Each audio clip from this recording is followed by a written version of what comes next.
Tout mal mérite un châtiment. Et le châtiment ici est pris comme le karma. Tout bien mérite une récompense agréable, bien évidemment. Alors, bienvenue sur cette chaîne, la chaîne qui vous donne des conseils et des astuces pour pouvoir vivre le bonheur dans un ménage, même à difficulté. Pourquoi je dis même à difficulté? Parce qu'il y a une possibilité de vivre ce bonheur que vous recherchez si vous savez vers qui fixer vos regards. À partir du moment où vous savez vers qui fixer vos regards et vous saviez pourquoi vous êtes dans ce ménage, quelles sont pour vous les valeurs des mariages, qu'est-ce que vous prônez, jusqu'où vous êtes capable de pouvoir maintenir votre paix dans votre ménage. À partir de cet instant, le bonheur est possible pour vous si vous le désirez. Donc, on va parler aujourd'hui du karma. En fait, pourquoi je fais cette vidéo? J'ai pas terminé l'histoire sur les réseaux sociaux chez une coach, une dame qui se plaignait du fait que son mari a acheté à sa maîtresse une Lexus et à elle a une vieille Yaris. En fait, il n'y a pas photo entre les deux.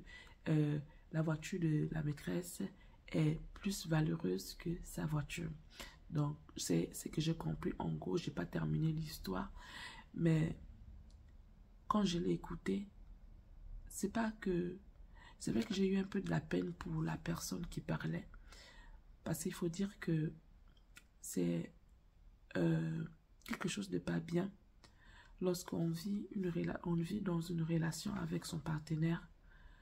On fait confiance à son partenaire à 100%, et quand on découvre certaines choses, ça brise le lien de mariage, ça brise le respect qu'on peut avoir pour son homme. Parce que vous saviez, lorsqu'on va dans une relation, on a trop de respect pour son partenaire, on surestime même son mari, on le respecte tellement que on se dit, il y a des choses qu'il ne peut pas faire, et quand ça arrive, ça détruit la personne, ça détruit vraiment. Et donc c'est pas des choses qu'il faut encourager, c'est des choses par contre qu'il faut toujours dénoncer, et peut-être pas dénoncer, mais vraiment avoir cette attitude où on a les genoux fléchis au sol et on implore le Seigneur pour que son mari ne passe pas par là, ou encore si son mari passe par là, franchement, qu'il ne s'éternise pas dans cette situation, parce que c'est destructeur. Et vos enfants peuvent également en pâtir par rapport à cela. C'est dommage que les hommes ne se rendent pas compte lorsqu'ils commettent ce genre de choses, parce que dans leur cerveau, ils ont activé le mode off. Si vous ne savez pas ce que c'est, vous pouvez regarder, j'ai fait une vidéo là-dessus. Et ils ont activé autre chose que leur cerveau. Donc ça paraît, peut-être, on va dire qu'on va banaliser la chose parce que ce sont des choses qui existent aujourd'hui. Mais non, on ne peut pas seulement banaliser, mais il faut comprendre que quand ça vous arrive, vous avez besoin vraiment d'être entouré. Mais aujourd'hui, on comprend que c'est pas facile de pouvoir faire confiance à l'être humain aujourd'hui. Parce que même quand tu t'entoures, tu ne sais pas qui est là pour t'aider vraiment et qui va prendre cette histoire et se servir contre toi. Donc, la seule personne qui soit capable de t'aider dans cette situation, c'est le Seigneur. Et si tu ne connais pas le Seigneur, je t'invite à faire la paix avec lui, à l'accepter aujourd'hui, tout juste en disant, je renonce au péché. Seigneur, si tu existes vraiment, je veux te suivre. Et je demande pardon, je te suis aujourd'hui, je vais mourir avec toi et puis ressusciter avec toi. C'est tout, il suffit de faire cette prière et tu es sincère dans ce que tu dis et tu verras comment le Seigneur va intervenir dans ta vie. Tu vas commencer par changer, tu vas commencer par voir des choses qui vont changer dans ta vie sans que tu te rendes compte. Donc on revient sur notre sujet, c'était une chose que je voulais vraiment en parler avec vous. Donc quand j'ai écouté l'histoire, j'ai pas terminé, ça m'a fait de la peine pour cette personne parce que quand je l'entendais parler, je pouvais voir qu'elle était vraiment blessée. Et c'est normal qu'elle soit blessée par rapport à ça. Et vous savez, dans la vie, il y a deux niveaux de maturité. Surtout quand on est en couple. Il y a deux niveaux de maturité. Il y a le niveau où on va en couple. Et il y a le niveau où on doit travailler, façonner sa personne une fois déjà dans le couple. Donc, le niveau de maturité avec lequel tu rentres dans ton couple, tu ne peux pas le garder statique. Tu es obligé de le travailler pour pouvoir atteindre un autre niveau. Atteindre un autre niveau parce que c'est avec quoi tu viens dans le couple. Tu arrives, tu es toute seule, tu n'as pas de bagage, tu n'as pas d'enfant. Tu n'as que cet homme que tu aimes vraiment. Cet homme pour qui tu peux pas t'imaginer une chose.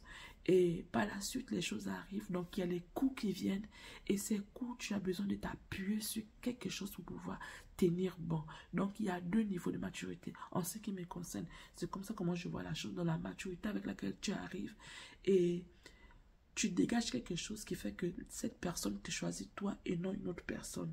Et une fois sur place, avec les coups de la vie, tu dois dégager autre chose. Tu dois atteindre un autre niveau de maturité pour pouvoir tenir ferme par rapport à tout ce que je dis. Et là, tu as besoin sérieusement de pouvoir fléchir tes genoux et regarder tes yeux fixés vers le Seigneur parce que à ce moment, franchement, tu as besoin du Seigneur. Ça ne veut pas dire qu'avant, tu n'avais pas besoin du Seigneur. Non, avant, tu as toujours besoin du Seigneur. Mais vous savez, on ne peut pas rester au même niveau avec le Seigneur. Il faut toujours évoluer. Si vous voulez avoir les batailles dans votre vie, vous voulez atteindre, si vous voulez atteindre un certain niveau dans votre vie, vous devez passer par certaines batailles. Et ces batailles-là, ça veut dire que votre niveau de maturité doit forcément évoluer. Vous devez porter un autre manteau qui va vous amener à pouvoir surmonter cette autre chose. Et quand vous atteignez ce niveau, vous montez en grade dans votre vie. Donc, en ce qui me concerne, ce genre de choses, j'ai souvent dit que si vous ne pouvez pas supporter, quand je parle de supporter, c'est trop gros, hein, si vous ne parvenez pas à changer de manière d'être par rapport à cette situation, partez. Partez. Et pour moi, ce n'est pas la bonne solution, mais partez si vous ne pouvez pas.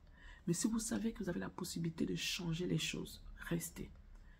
Restez et ne restez pas parce que vous êtes belle, parce que vous avez la capacité de non. Appuyez-vous sur le Seigneur. C'est celui qui va vous donner les stratégies qu'il faut pour pouvoir surmonter cette chose et prendre le dessus sur ce problème. Et donc, quand quelque chose comme ça vous arrive, c'est pas la peine de vous lamenter devant les gens ou devant les coachs et autres. Parce que vous savez, ce sont des vidéos que n'importe qui peut écouter. Et même cette personne qui est à l'origine de votre mal-être aujourd'hui va écouter. Et ça fait une faiblesse en plus en vous. Donc, elle comprend qu'elle est au-dessus de vous. Donc, c'est des choses qu'il ne faut pas gérer de cette façon en fait. Vous devez vraiment vous mettre dans votre... Vous devez chercher une intimité particulière avec le Seigneur pour pouvoir régler cela et c'est possible. Parce qu'en tant qu'épouse, vous avez le pouvoir de pouvoir commander les choses. Vous savez, il y avait un jour, le Seigneur marchait avec ses disciples et là, je pense qu'il voulait manger quelque chose. Il avait un figuier qu'il n'avait pas produit. Il a maudit ce figuier. Lorsqu'ils sont revenus le lendemain matin, ils se sont rendus compte que ce figuier était sec. Et bien, vous avez ce droit en tant qu'épouse.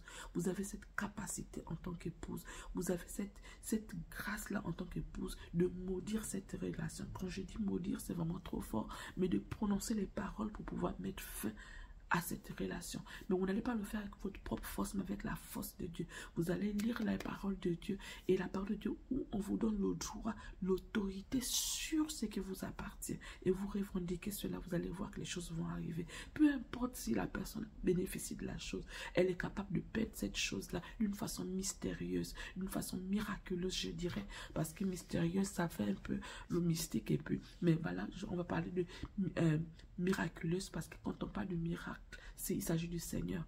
Donc, elle peut perdre cette chose de façon miraculeuse. Donc, vous avez la possibilité de commander cela dans la prière en étant connecté au Seigneur et en prononçant des paroles, en regardant dans la Bible le droit que vous avez à cause de ce droit que le Seigneur vous a donné en tant qu'épouse, surtout lorsque vous êtes marié. Je dis bien, je répète bien, si vous avez été marié devant Dieu et devant les hommes et devant Dieu.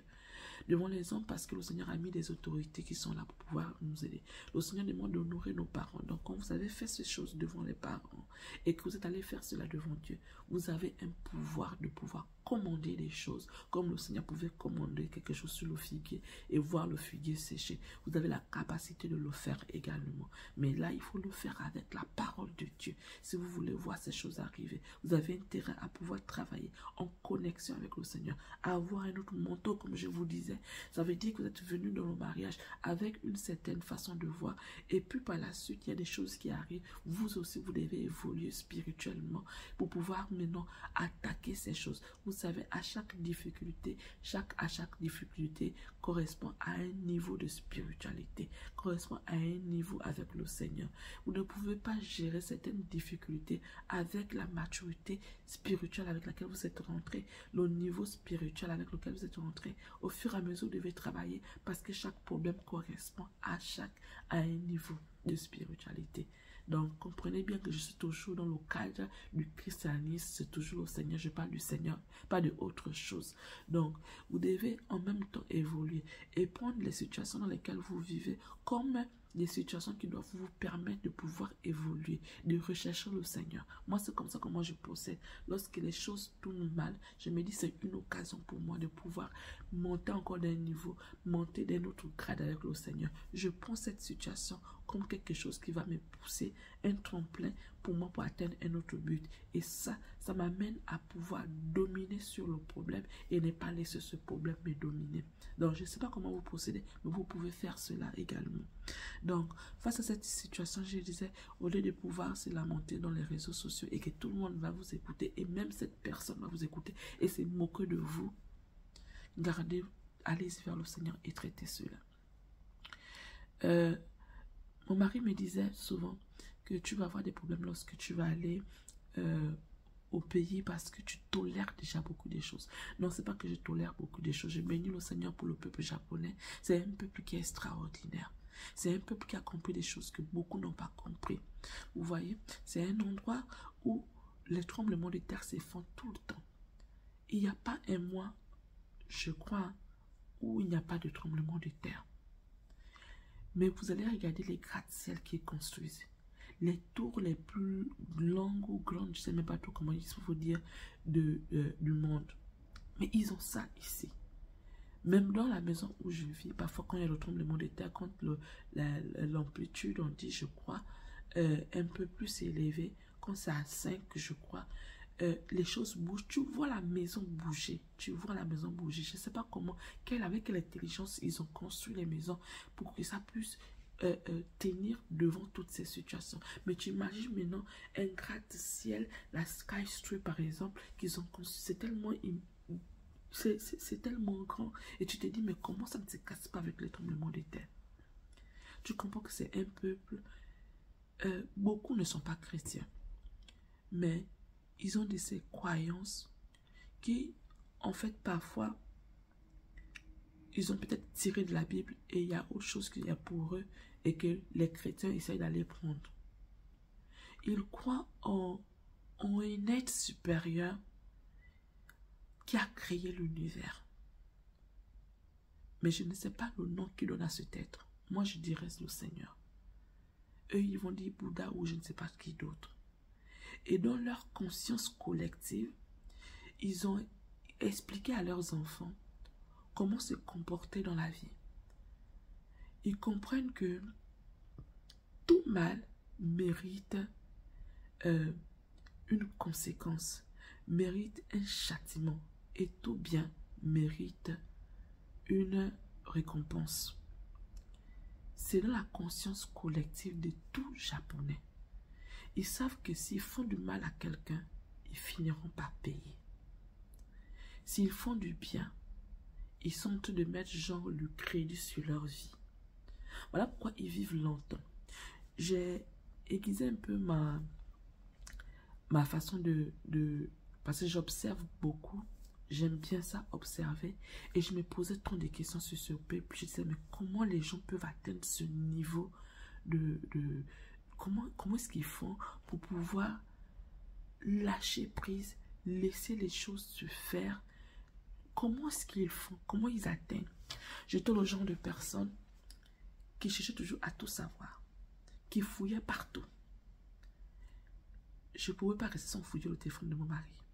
Je ne pouvais pas rester sans pourtant chercher toujours quelque chose. Et jusqu'à ce que le Seigneur me travaille. Et j'ai compris que ma venue ici, c'était pour justement m'amener à rester au repos, à garder mon cerveau au repos, à garder mon cœur en vacances. C'était pas facile. Voir les choses et faire comme si tu ne le vois pas. Savoir qu'il y a une chose qui te traumatise, qui te fait mal, mais tu n'oses pas affronter. C'est pas que tu veux pas affronter la personne. Non. Mais tu regardes la personne et quand tu regardes la personne, tu comprends que c'est quelqu'un qui est manipulé par l'ennemi. Et tu te dis, ok, comment je peux faire pour faire sortir cette personne de cette situation? Donc tu ne l'affrontes pas parce que tu as peur d'elle, mais parce que tu comprends que elle-même, elle ne sait même pas ce qu'elle fait. Et puis tu cherches une autre solution. Tu dis, Seigneur, comment je peux faire? Si tu dois pleurer, tu vas pleurer vers le Seigneur. Si tu dois demander des choses, tu vas demander au Seigneur. Tu ne vas pas affronter cette personne. Et l'erreur, c'est que la personne pense que tu as peur d'elle ou que tu ne sais pas ou tu ne vois pas. Mais tu vois, tu sais et tu sais jusqu'au détail. Donc j'avais l'habitude de fouiller pour pouvoir découvrir les choses. Puis je me suis rendu compte, par la grâce de Dieu, que je n'avais pas besoin de faire cela. Parce que vous voyez, lorsque je fouillais, je partais avec ma propre force. Et parfois la capacité que je découvrais par la suite, j'avais du mal à pouvoir effacer cela de ma tête. Et ça finissait par exemple par une dispute ou quoi que ce soit. Et ça ne me faisait pas du bien. À partir du moment où le Seigneur a travaillé cela en moi, je n'ai plus eu besoin d'aller regarder. C'est maintenant lui qui vient me montrer les choses. Donc je découvre les choses de façon miraculeuse. Je n'ai pas besoin de fouiller et je découvre. Ou il se dévoile lui-même. Et par rapport à ça, je pose aussi la question, Seigneur, qu'est-ce que je suis censé faire par rapport à ce que j'ai appris, à ce que j'ai découvert? Et je me rendais compte que le niveau de spiritualité évoluait. À chaque difficulté où je me sentais faible, je partais m'appuyer sur le Seigneur. Et quand je partais m'appuyer sur le Seigneur, je dominais cette chose. Et au fur et à mesure que je dominais cette chose, mon niveau de maturité, mon manteau spirituel, ma capacité à régler les choses, ma capacité à lâcher prise, à observer et à vouloir l'aider dans mes prières évoluait davantage. Pendant que j'étais cette personne qui, face à certaines situations, je pouvais m'énerver et parfois la haïr ou dire des choses, j'arrivais à ne plus dire certaines choses. Et je bénissais le Seigneur pour ça. Je disais, waouh. Donc il fallait que je passe par cette situation pour atteindre tel niveau. Il faut dire que j'aspirais aussi à ça. Je disais que Seigneur, je vais atteindre un autre niveau avec toi. Je vais être à un autre niveau avec toi. Et du coup, je traversais autant de situations. Et moi qui étais fouilleuse, je n'ai plus jamais eu le temps de fouiller. Moi qui m'énervait, par exemple, si il passe pas le temps avec les enfants, il passe pas le temps avec moi, c'était des choses qui pouvaient me tracasser. Mais je me suis rendu compte aujourd'hui que je peux m'en passer. Je peux m'en passer, c'est plus des problèmes pour moi. Pour moi, il n'y a rien en fait. Je comprends qu'il est occupé, il a quelque chose à faire. Et s'il a quelque chose à faire, moi je peux m'occuper autrement. Je peux profiter de ce temps pour pouvoir me construire, pour pouvoir lire ma Bible, pour pouvoir lire un livre, pour pouvoir m'occuper des enfants, pour pouvoir travailler avec les enfants. Donc je trouve une excuse, et une excuse qui me fait du bien. Vraiment, j'ai beaucoup évolué. Donc tout ce que je peux apprendre, moi qui étais une péteuse de câbles, tout ce que je découvre, et déjà que je ne le découvre pas, je ne le découvre plus parce que je vais fouiller, mais je découvre parce que le monsieur se dévoile lui-même, ou encore je découvre pas, non, de façon surnaturelle. Et ça ne parvient pas à me détruire. Pourquoi? Parce que ça vient plus de moi. Je ne suis pas allé chercher. Le Seigneur m'a préparé pour encaisser la chose. Et j'encaisse la chose et je vais vers le Seigneur par la suite pour lui dire qu'est-ce que j'ai fait par rapport à ça. Et il me dit voilà comment il faut agir, voilà. Et quand j'ai atteint ce but, Quand j'échoue, oui, j'ai des moments là où j'ai échoué.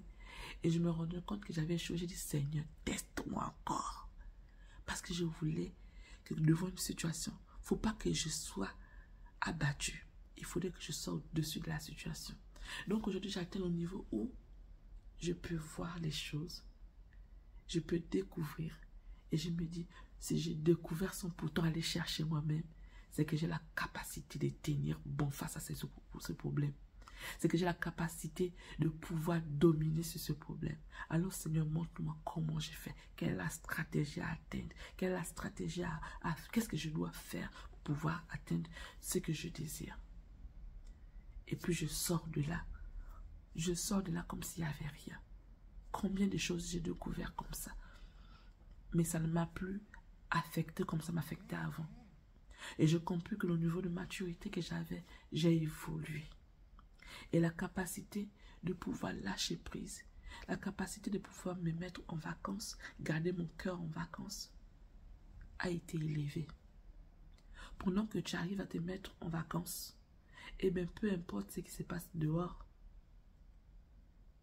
peu importe ce qui se passe dehors, si les gens ne sont pas assez intelligents pour pouvoir se rendre compte par la suite que ce que je suis en train de faire, je suis en train de perdre mon temps, elles demeureront là-dedans et ce sera une pète quand elles vont ouvrir les yeux, ce sera trop tard pour elles, mais toi tu auras avancé.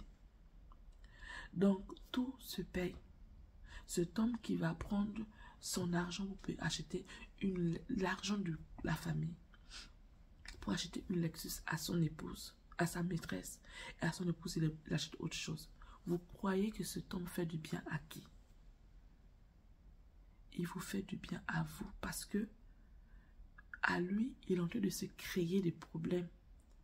Et vous savez, lorsque la chose revient vers vous, elle ne revient pas à la hauteur du mal que vous avez pu commettre à faire à quelqu'un. Elle vient, elle se multiplie. Donc, le revers de la médaille, c'est que cette personne va bénéficier, aura comme problème, sera supérieur ou voire multiplié par rapport à l'acte qu'il a posé contre vous. Vous, en tant qu'épouse, vous avez le pouvoir de vous mettre à genoux et de parler des choses et vous verrez ces choses arriver. De parler des choses de telle sorte que même ce véhicule ne mette pas de temps avec cette personne. Elle va perdre ce véhicule d'une façon surnaturelle. Ou ça ne va pas profiter à cette personne. Vous avez la capacité de le faire. Parce que vous avez ce droit que le Seigneur vous a légué. Vos biens vous appartiennent. Lorsque ça sort de chez vous, du cadre de votre maison, vous avez la possibilité de rappeler cela vers vous. Donc il fait quelque chose de mal, mais il se condamne lui-même et il condamne la personne vers qui il allait donner la chose. Parce que cette personne qui bénéficie d'une chose, elle bénéficie de cette chose illégalement. Elle prend un bien illégalement et ce bien peut se retourner contre elle. Donc non seulement elle sacrifie sa propre personne, mais elle sacrifie également ses enfants ou les enfants de ses enfants qui ne sont même pas encore nés. Parce que la Bible dit que c'est 4 générations qui doivent payer. Vous allez me dire, oh mais c'est trop facile ça, elle aura déjà bénéficié. Non, c'est pas trop facile. Je reviens à mon exemple sur les Japonais. Pour un Japonais, il sait que lorsque il fait du mal, il est en train de réduire peut-être la durée de vie chez lui. Il est en train de réduire comment on dit ça, sa capacité à obtenir quelque chose ou encore une promotion, un voyage, une bénédiction. Il est en train de réduire ça. Peu importe. En fait, si tu fais le mal sur un point, mais tu peux perdre autre chose. Donc le Japonais, dans sa conscience collective, il a éduqué son enfant à ne pas commettre quelque chose de mal qui peut porter préjudice à l'autre. Parce que quand tu portes préjudice à l'autre, ce qui est sûr, c'est que ça va te revenir. Lorsque tu fais du bien à la personne, eh bien, le bien va aussi te revenir. C'est ça la conscience collective du Japonais. Et quand j'ai compris ces choses, en observant, en me disant, mais comment? Je me suis dit, voilà, je comprends pourquoi ils vivent longtemps, pourquoi ils sont super intelligents, comment ils sont à des années-lumière que d'autres nations, que d'autres pays. Parce qu'ils ont compris le fondement de la vie. Tout mal que tu commets va te revenir d'une manière ou d'une autre. Tout bien que tu fais va te revenir d'une manière ou d'autre. Le Japonais n'a pas besoin de coca. Il n'a pas besoin de pouvoir voler quelqu'un. Même s'il est dans le manque, il ne vole pas. Il trouve l'argent au sol, il ne va pas ramasser l'argent. C'était au début, je me disais, mais ça c'est quel peuple? Je ne comprenais rien. Mon mari disait, mais ils ont des sérieux problèmes. Mais lui-même, il a commencé par changer aussi.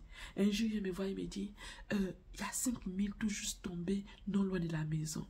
5 000, c'est l'équivalent de 25 000 francs CFA. J'ai dit, tu as fait comment? Il me dit, je ne peux pas ramasser. J'ai dit, tu as vu que toi aussi tu es en train d'échanger. Ils ont aussi impacté ta personne. Mais qui ne ramasserait pas, ils sont pareils.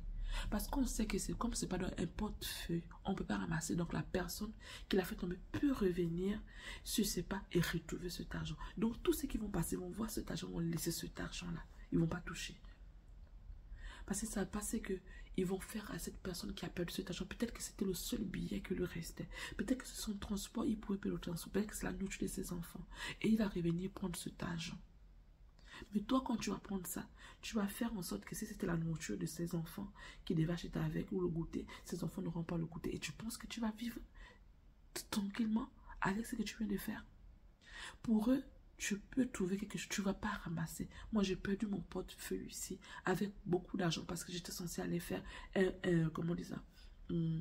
J'étais censée envoyer l'argent au pays. Mon mari m'avait commissionné. Donc, il m'avait remis de l'argent. Et le matin, en allant déposer les enfants, j'ai fait tomber ce portefeuille. Quand je reviens, je me rends compte que j'ai plus le portefeuille. Je vais quand même jusqu'à la maison et j'explique à mon mari. Il me dit, attends, je vais aller à la police. Je voulais aller à la police, il me dit, non, laisse-moi partir. Il va à la police. Automatiquement qu'il va à la police, on lui dit de m'appeler. Il m'appelle, viens.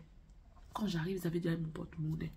Parce que quand il y avait les pièces d'identité dedans, donc on a pu m'identifier facilement. Mais quand c'est un billet qui est tombé comme ça, on va laisser la personne revenir. Si c'est même une chaînette en or, combien de fois j'ai vu des chaînettes vraiment en or ici, des chaînettes, tu sens que c'est le diamant et autres. Combien de fois j'ai vu ça ici? Mais je ne peux pas ramasser. Si eux-mêmes ils n'ont pas ramassé, je ne peux pas ramasser. Ils vont te mettre ça en évidence sur un endroit là où c'est visible, que si quelqu'un vient, va voir automatiquement. Donc la personne va revenir sur ses pas, va retrouver. Mais ils ne prendront jamais. Pourquoi ils ne prennent pas? Parce qu'ils savent que s'ils prennent ça, le malheur qu'il aura causé à l'autre, ça va revenir sur une autre forme et peut-être multiplier. Et c'est souvent multiplié. Donc, madame, une femme s'est réjouie en s'asseyant sur sa chaise dans sa maison, en prenant une Lexus qu'elle n'a pas le droit. Oui, elles disent souvent, moi, je n'ai pas dit à ton mari de venir vers moi. C'est ce qu'elles disent. Mais elles oublient qu'elles sont femmes. Elles oublient qu'elles sont femmes. Ma chérie, tu n'as pas besoin de pleurer pour ça. Tu veux pleurer? Pleure vers le Seigneur. Attends quand ton mari ira au travail, tes enfants à l'école, tu es seul dans ta maison. Pleure. Pleure. Tu finis de pleurer, tu dis Seigneur, voici. Si tu veux qu'elle perde cette chose-là, dis-le de ta propre bouche avec la parole de Dieu qui dit que tout appartient, qui n'a pas le droit de partager ça. Sauf quand il vient te demander et que tu donnes ton accord. Mais si tu n'as pas donné ton accord, cette chose ne peut pas demeurer là-bas. Dis-le sincèrement et en t'appuyant sur la parole de Dieu et en restant connecté au Seigneur. Tu verras ce qui va arriver. Tu pleures pas. Moi, quelqu'un vient prendre mes choses comme ça, franchement, les choses que j'ai, oulala, je te laisse partir avec. Parce que ce qui est sûr en ce qui me concerne, je consacre ce qui concerne notre maison depuis dans les mains du Seigneur. Donc j'estime que de la même façon qu'un voleur vient chez vous pendant que vous dormez ou vous n'êtes pas là et vole vos choses, une femme qui est à l'extérieur, qui entretient une relation avec mon mari ou peu importe, prend une chose, elle est voleuse au même titre que ce voleur. Même si elle dit, je n'ai pas dit à cet homme de venir me donner, tu es conscient que ce monsieur est marié. Il a des enfants. Il a une épouse. Et quand il a pris cette somme pour venir te donner, ça veut dire que chez eux, ils vont manquer peut-être de quelque chose. Ils ne vont pas manger. Et tu n'as pas le droit. Mais tu l'as pris. Tu as pris. Parce que tu n'as que ça dans ta tête. Parce que tu estimes que tu as le droit de prendre. Ma chérie, tu auras ce qui viendra vers toi par rapport à l'acte que tu as posé. Non, ça c'est clair. Tu auras la récompense, tu auras le karma que tu mérites par rapport à ça. Tu connais combien de fois une femme est en train de pleurer? Tu sais combien de fois elle pleure? Tu sais? Tu sais combien de fois ces enfants n'ont pas pu vivre la vie qu'il faut? Ils auraient pu aller en vacances avec cet argent. Ils auraient pu déposer, mettre ça quelque part dans le cas où les enfants sont malades. Ils ont des choses à faire avec cet argent. C'est pas que quand il a fait ça, et il n'y a plus rien, il y a encore beaucoup dans son compte. Non. Il est venu couper quelque chose. Et toi, tu en es conscient, tu te réjouis parce que ça te fait du bien. Mais réjouis-toi, ok? Mais je pense que tu vas aussi te réjouir quand tu verras ce qui va venir vers toi par la suite. Il y a des gens qui disent souvent, Seigneur, je ne sais pas ce que j'ai fait. Pourquoi je mérite ça? Peut-être que ça ne va pas tomber dans ta vie. Peut-être que ça va tomber dans la vie de tes enfants. Peut-être que tes enfants vont passer le temps à tomber malades. Ou peut-être que tu vas perdre tes enfants. Peut-être que tu vas perdre les gens que tu aimes. Parce que quand ça revient vers toi, ça revient sur plusieurs formes. C'est pas que tu auras un mari aussi qui sera, quand tu vas vouloir te caser, tu vas avoir un mari qui voudra aussi, qui va te faire ça. Non, peut-être que c'est pas ça. Ou peut-être même que quand tu voudras te caser, tu ne trouveras pas l'homme de ta vie. Tu vas trouver des gens qui viendront s'amuser dans ta vie. Donc, mesdames, sécurisez ce qui est à vous. Tout le temps. Autant dit bénissez la nourriture que vous mangez. Bénissez les biens de votre famille. Mettez tout dans les mains du Seigneur. Priez, consacrez ce que vous avez dans les mains du Seigneur. Pourquoi un enfant qui a été consacré, il peut faire tout ce qu'il veut, surtout pour les enfants des chrétiens. Consacré, l'enfant fait tout ce qu'il veut, mais il finit toujours par revenir parce qu'il a été consacré. Quand vous consacrez les biens de votre famille et vous êtes en vacances, quand je parle de vacances, tu sais que tu es en repos, tu n'as pas besoin de surveiller le compte de ton mari ou votre compte ensemble, tu n'as pas besoin. Tu n'as pas besoin d'aller surveiller le compte. Est-ce qu'il utilise le compte? Tu es en vacances. Tu fais confiance en cet homme. Cet homme que tu as dit, Seigneur, je ne vis plus. C'est toi qui vis en moi. Je ne cherche plus à savoir qu'est-ce qui se passe. Toi qui connais tout, gère. Avant que ton mari ne prenne de l'argent, ou même quand il a pris, les biens là, tu consacres ça dans la main du Seigneur. Tu consacres. Que même pas un seul franc ne doit pas être utilisé pour les fins malsaines. Il peut donner à ses parents. Il n'y a pas de problème. Mais celui qui n'est pas son parent, c'est un problème. Et même donner à ses parents, c'est bien quand ta femme est au courant et qu'elle te donne la bénédiction qu'il faut. Tu vas voir comment ta vie va éclore. Mais si elle pleure tout le temps, dans son lit, elle pleure, elle gémit. Seigneur, Seigneur, Seigneur, Seigneur. Chaque larme qui coule, ce monsieur va payer cela. Et toi, madame, tu vas payer cela. Tu vas oublier cela. On va te donner 10 ans plus tard. Quelque chose va t'arriver. Tu vas dire, Seigneur, pourquoi ça m'est arrivé? Seigneur, qu'est-ce que je fais de mal? Peut-être que tu vas régler ta vie. Mais tu n'auras pas demandé pardon par rapport à l'acte que tu as posé. Tu n'auras pas demandé pardon par rapport au nombre de fois que cette femme a pleuré. Le simple fait pour elle de mettre ses genoux au sol. Ma chérie, tu es maudite. Tu es maudite. Tu ne vois pas ça encore aujourd'hui. Tu ne vois pas ça. Mais sache que tu es en train de de mettre en toi tout le mal. Tu es en train de ramener la souffrance qu'elle est en train de vivre. Tu vas la vivre, me multiplier. La souffrance que tu es en train de vivre, tu vas la vivre, me multiplier. Voilà pourquoi, mesdames, devant ce genre de situation, ne cherchez pas à vous faire justice vous-même. Ne cherchez pas à vous faire justice vous-même. Gardez votre calme. Pleurez quand vous pouvez pleurer. Pas devant lui, mais seul avec Dieu. Vos enfants à l'école, votre mari au travail. Vous marchez dans votre maison en train de demander au Seigneur de vous faire justice. La justice de Dieu ne ment pas. Elle ne ment pas. Elle ne ment pas.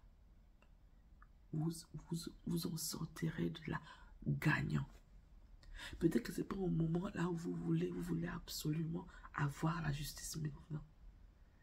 Mais sachez que tout ce que vous pouvez faire, il n'y a rien qui soit l'équivalent de ce qui vous a fait vivre ou vous a fait souffrir. Il n'y a pas l'équivalent. Le seul qui peut donner l'équivalent du problème qui vous a fait vivre, non, le châtiment qui va avec ce qui vous a fait vivre, c'est Dieu. Parce que c'est lui qui connaît combien vous souffrez, combien c'est dur pour vous, combien vous avez manqué certaines choses, combien vous ne pouvez pas vivre ce qu'il faut, parce que lui, il a pris ce qui vous appartenait pour aller remettre à quelqu'un. Peu importe si c'est une prime ou quoi, et que vous n'êtes pas au courant de cette prime, tout bien de la famille entre dans la famille. Tout bien, peu importe que vous travaillez ou pas, tous les biens de votre mari sont à vous. Tous les biens de votre mari sont à vous. Et tous vos biens sont à lui. Donc, quand vous voulez utiliser vos biens, dites-le, je vais faire ceci. Pour que vous n'ayez pas vous aussi à pouvoir payer le prix. Lorsqu'il veut utiliser ses biens, il a eu la promotion là-bas. Il a eu quelque chose, une entrée. Il dit que je vais utiliser l'entrée là. Mais il ne sait pas que quand tu es une femme comme moi, une femme qui a donné sa vie à Christ, qui a accompli les bienfaits de Christ, qui sait qui a accouché, qui a eu une grossesse grâce à Dieu, une femme qui marche sur le pas du Seigneur, qui sait qu'elle ne vaut rien sans Dieu, qui met tout dans la main de Dieu, même avant qu'il ne bénéficie déjà de la prime ou quoi, j'ai déjà mis dans la main de Dieu. Parce que chaque jour, chaque heure, chaque seconde, chaque minute, il n'y a pas un seul jour que je reste sans prier pour mon mari et prier pour nos biens. Il n'y a pas un seul jour.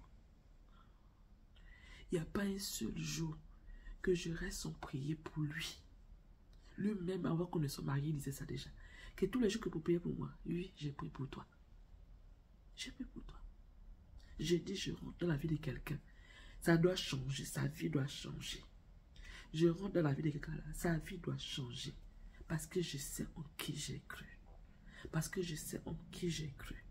Même si je ne me lève pas chaque matin pour aller au travail. Mais je prie pour que le travail de mon mari évolue. Pour qu'il évolue dans son travail. Pour qu'il... Vous connaissez les prières des femmes dans les maisons? Je ne reste pas un seul jour sans prier pour mon mari. Je ne reste... Même quand je suis à la maison, en train de préparer, en train de courir pour aller chez les enfants, je prie. Je prie pour lui. Je prie pour les biens. Je prie pour les portes qui s'ouvrent pour lui, pour nous, pour moi. Je prie. Je prie aujourd'hui même pour le bonheur de mes enfants plus tard. Ils sont encore tout petits. Je prie déjà pour eux.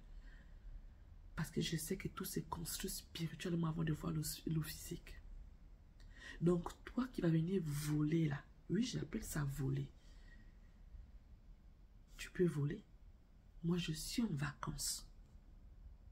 Tu vois, je suis en vacances. Avant, j'étais au front. Je cherchais à voir qui prend. Et après, je faisais les disputes ici à la maison parce que j'avais découvert. Mais depuis là, je ne fais plus ça. Je suis tranquille. Il est sur le téléphone. C'est no gate pour moi. il peut rester sur le téléphone 24 H.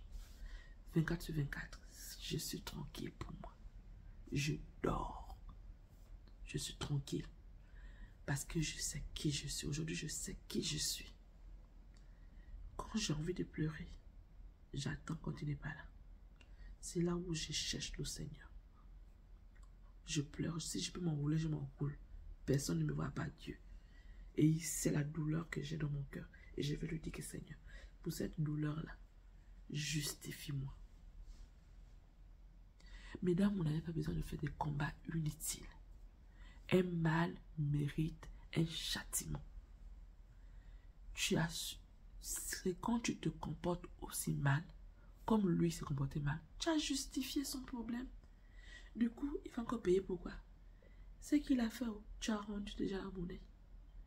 Mais tu es sûr que ce que tu as fait là, c'est égal à ce qu'il t'a fait? C'est infiniment petit. Tu as gaspillé comme ça l'occasion de faire payer cette personne à la hauteur de la douleur que tu as vécue. Ça, c'est gaspillage de karma de quelqu'un. C'est gaspillage de karma de quelqu'un. Tu es en train de faire du bien à ces gens qui sont en train de s'amuser avec ta vie. Tu fais du bien quand tu veux justifier son comportement. Mais tu fais du bien à quelqu'un qui est en train de s'amuser avec ta vie. Mais pourquoi tu vas faire ça? Gaspillage de karma de quelqu'un. Tu gaspilles le karma de quelqu'un. Laisse son karma. La personne va vivre son karma. Toi, sois en vacances dans ton cœur. Sois en vacances. Sois en vacances. Et ça, il y a un temps pour tout. Aujourd'hui, tu peux encore, on te laisse fouiller, t'énerver, te discuter. Ok, tu es au niveau de maturité 1. Mais ne reste pas là. Ne reste pas au niveau de maturité 1. Ne reste pas là. Cherche à évoluer. Le problème que tu connais là, que tu as vu là, que tu as découvert, il a jeté Lexus. Prends ce problème-là, cette rage-là, pour pouvoir avoir au moins 5 étages avec le Seigneur. 5 étages avec le Seigneur. Que cette situation t'amène à te rapprocher plus du Seigneur. Ou jusqu'au niveau là où tu vas atteindre, tu dis, hé, la voiture qu'elle a reçue là, aucune roue ne va rouler.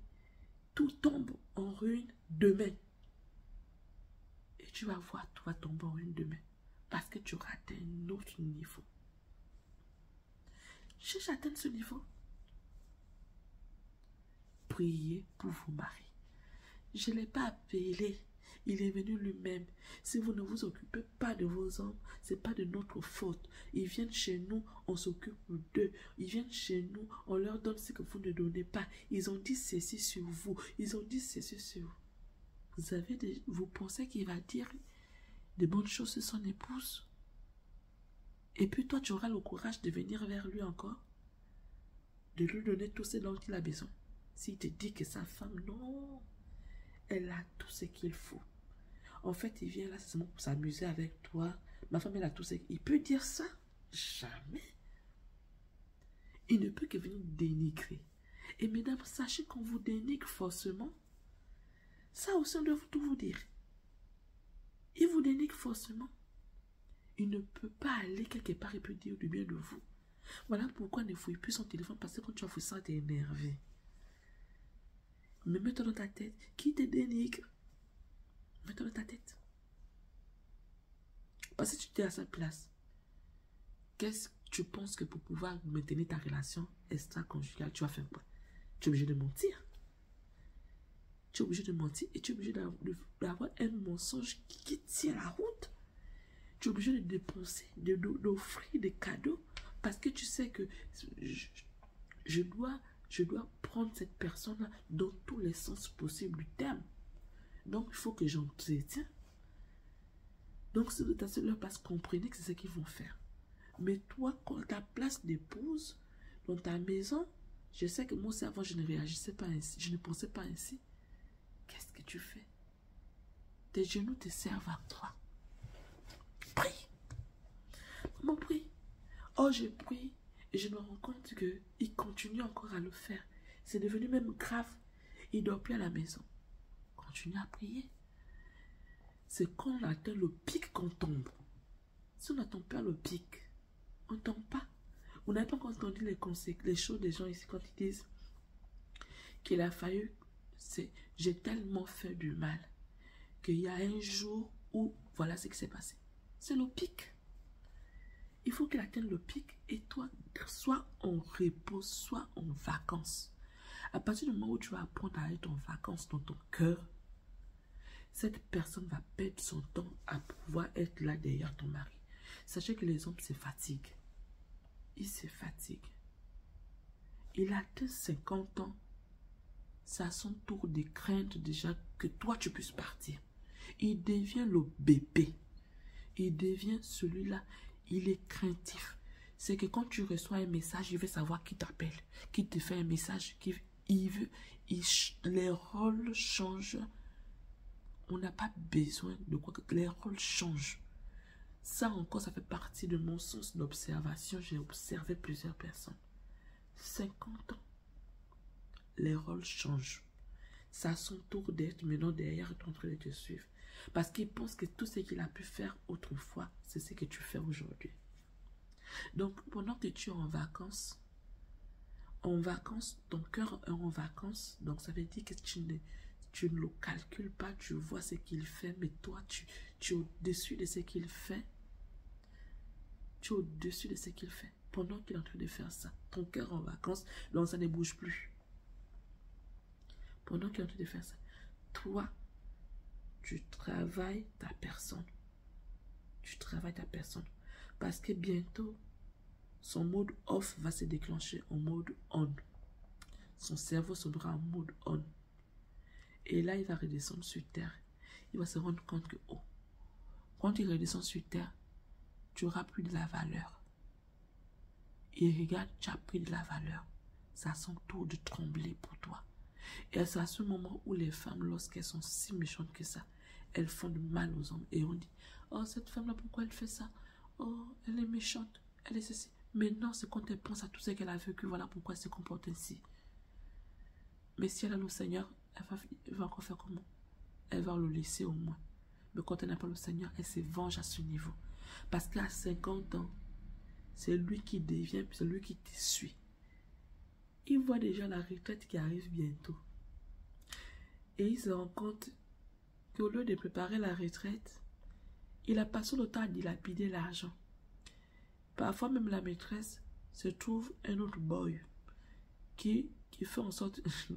Quand je pense à boy, là c'est mon mari qui parlait souvent comme ça. Oui, vous les filles, quand vous faites... Après vous trouvez un autre boy. Donc elle se trouve un autre boy parce qu'elle comprend que toi, tu es en train d'aller au garage. Et ce qui est magnifique, c'est que les fuites urinaires commencent chez les hommes. Et ils comprennent que là, il a besoin de s'entretenir pour pouvoir avoir encore ses maîtresses à l'extérieur. Mais le plus souvent, il n'a pas mis l'argent de côté parce qu'il a dilapidé l'argent à pouvoir faire du bien à une maîtresse. Il a conçu la maison de la maîtresse, il a acheté la voiture. Et ça profite à cette dame par la suite. Et lui, il n'est plus rien. Du coup, il se rabat vers la femme qu'il avait abandonnée. Et c'est là où la femme prend ses ailes. Elle s'arrange. Et elle fait chier son mari. Quand elle n'a pas le Seigneur, bien sûr. Donc, mesdames, restez tranquilles. Si vous ne voulez pas laisser attendre jusqu'à cette période des 50 ans là où ce sont eux qui vous suivent maintenant comme ça. Parce qu'à partir de là, il a peur déjà. Il a peur déjà de vivre seul. La peur de vivre ces derniers jours seul. Parce qu'il comprend que, ok, chez nous déjà en Afrique, c'est le moment là où tout tombe. Donc, il y a les fuites urinaires, il y a les maladies qui arrivent, il y a la mort aussi. Il a déjà peur, il veut maintenant sécuriser sa femme. Il veut rester. Mais Avant ça, il vit sa belle vie. Il veut montrer qu'il peut encore, il peut charmer les filles. Il a encore du répondant. Il a son portefeuille qui est là. Il a ceci. Mais après ça, 50 ans, il a déjà peur. 50 ans, il commence déjà à dire, hey, il me reste combien d'années pour travailler? Bientôt, je serai à la retraite. Il regarde son compte bancaire. Il commence à dire, oh, vraiment, cette femme-là, franchement, j'ai perdu mon argent avec elle. Je passe mon temps à faire ceci. C'est maintenant le regret qui arrive. Il passe tout le temps maintenant à regretter. Il veut maintenant se rattraper, faire du bien à son épouse, être là et autres. Il recherche maintenant l'attention de l'épouse. Il recherche il veut ramener ça. Mais la femme, parfois, elle n'est plus trop là, en fait. Elle n'est plus trop là. Et il fait tout pour pouvoir ramener. Il devient jaloux, collant. Il hallucine. Tu es sorti, il a peur. Parce que tu vois, il va bientôt aller à la retraite. Mais toi, comme tu es encore plus jeune que lui, tu vas continuer à travailler. Quand tu vas te faire belle pour sortir, et Jésus, là tu écoutes maintenant, je viens te chercher au travail. Tu te dis qu'il est galant, hein? Il est gentil, hein?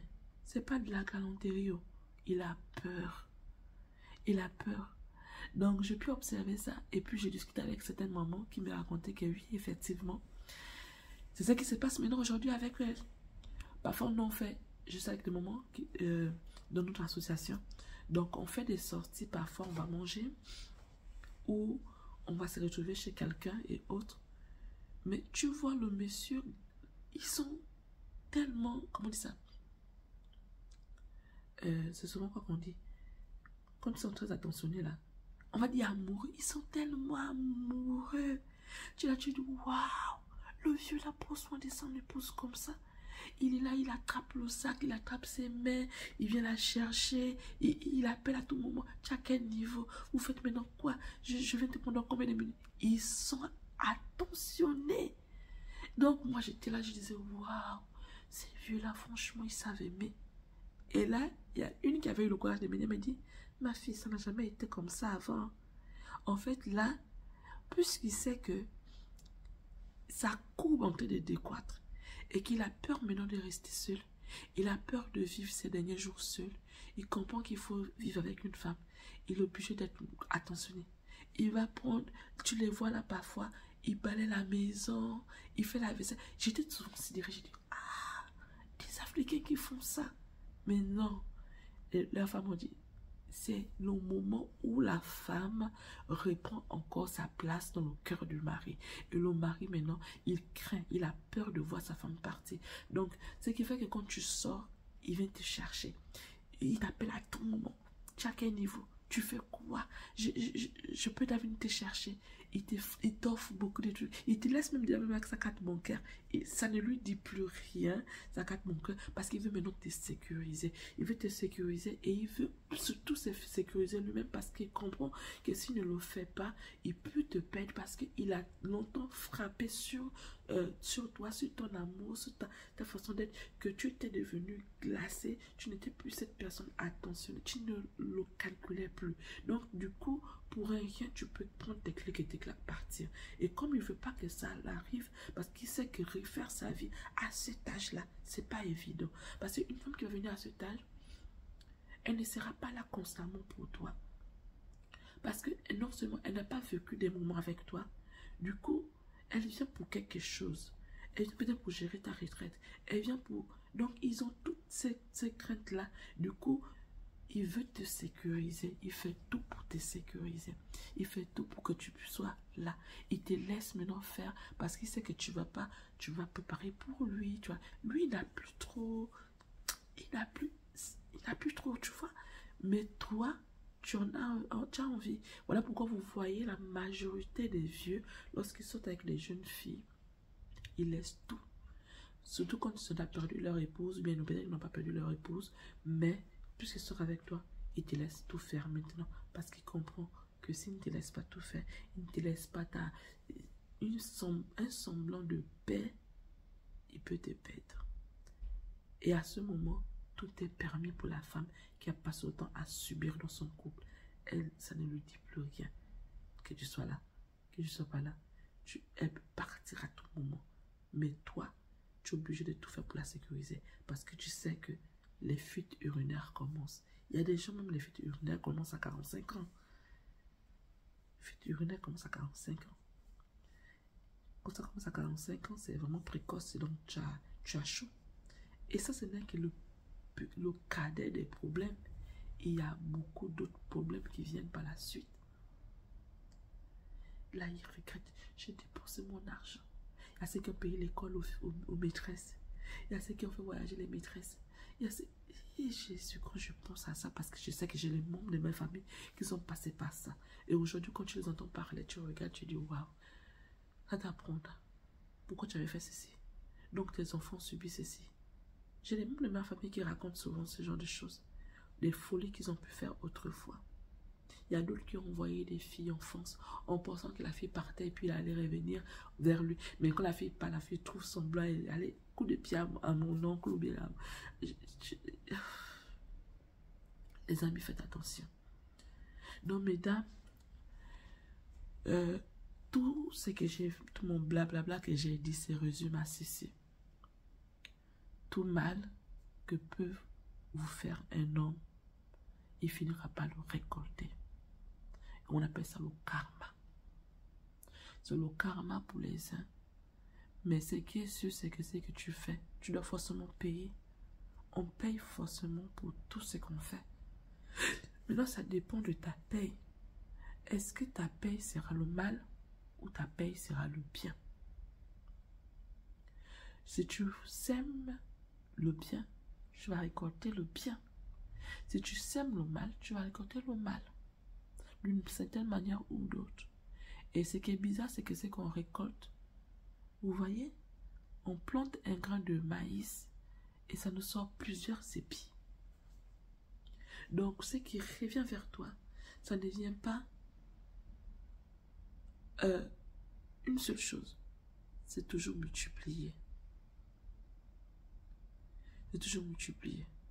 Ça va voler quelque chose dans ta vie. Ça va voler peut-être que toute ta vie, tu ne seras plus jamais une femme mariée parce que personne ne voudra plus de toi et personne ne s'intéressera à toi. Tu vas te demander, mais pourquoi je ne trouve pas un homme? Mais quand le moment est arrivé pour toi de trouver un homme, tu n'étais pas disponible. Tu étais attaché à un autre homme. Et du coup, l'homme de ta vie, il est passé, tu ne l'as pas vu. Parce que tu étais amoureuse d'un autre homme qui était déjà amoureux et attaché par une autre femme. D'autres disent, moi je ne savais pas. Non, c'est faux. On ne peut pas ne pas savoir. Un homme peut enlever sa bague. Mais tu le sauras parce que nous les femmes, nous avons un sixième sens, pardon.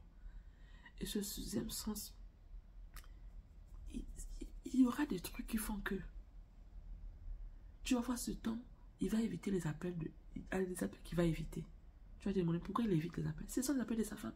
Il est avec toi, il évite les appels de sa femme. Parce qu'il ne sait pas comment parler à sa femme pendant que tu es là.